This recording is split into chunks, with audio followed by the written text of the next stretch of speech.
Hello, I'm Donna Shalala. I represent Florida's 27th Congressional District.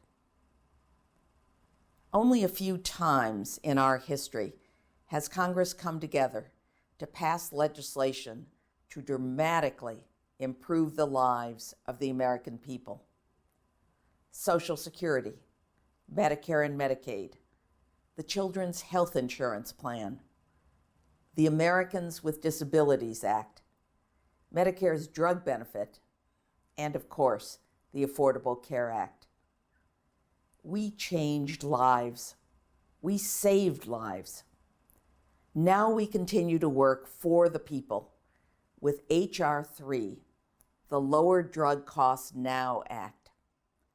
We are working to pass this bill into law so it can join these momentous commitments. We pay more for our prescription drugs than any other country on earth. We've made incredible advances in medical science and developed cures not only for our own people, but also for the rest of the world. And yet, even when our own researchers and scientists have dedicated their lives to creating life-saving drugs, too many of our fellow Americans can't afford to benefit from their brilliance.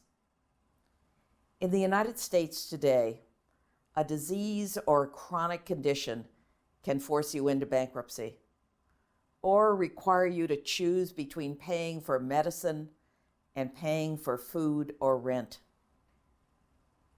H.R. 3 makes reforms to reduce drug prices, to keep cost hikes to no more than inflation, and to limit out-of-pocket costs for those on Medicare, on employer plans, and private health insurance.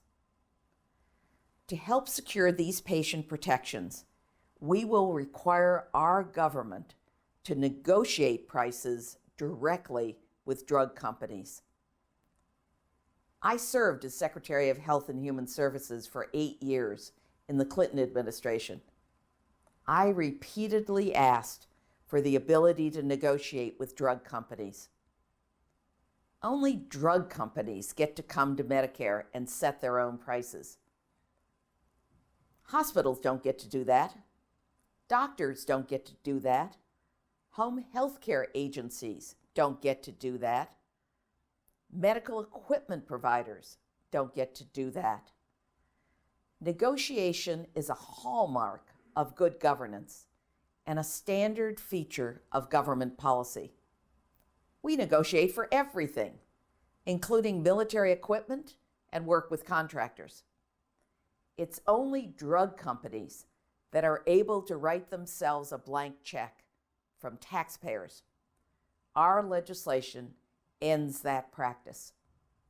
Now is the time for us to join every other country on earth in allowing our government to bargain for better prices and to put a cap on our out-of-pocket costs.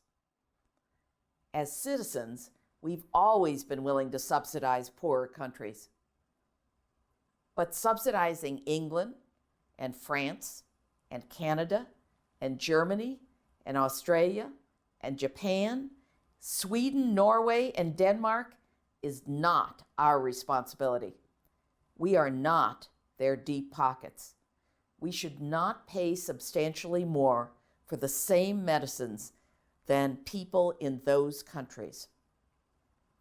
The current broken system is costing our families and businesses hundreds of billions of dollars. We must not accept this waste or this unfairness any longer. Our bill is a solid plan to reduce out-of-pocket health care costs for every American, and it will create huge savings for taxpayers. These savings will allow us to make significant investments in the extraordinary biomedical science institutions that foster innovation, such as the National Institutes of Health, and of course, our great research universities. This bill will expand our capacity for innovation and make drug companies more efficient. H.R. 3 is a historic step forward to make all of our lives better. Thank you, and God bless America.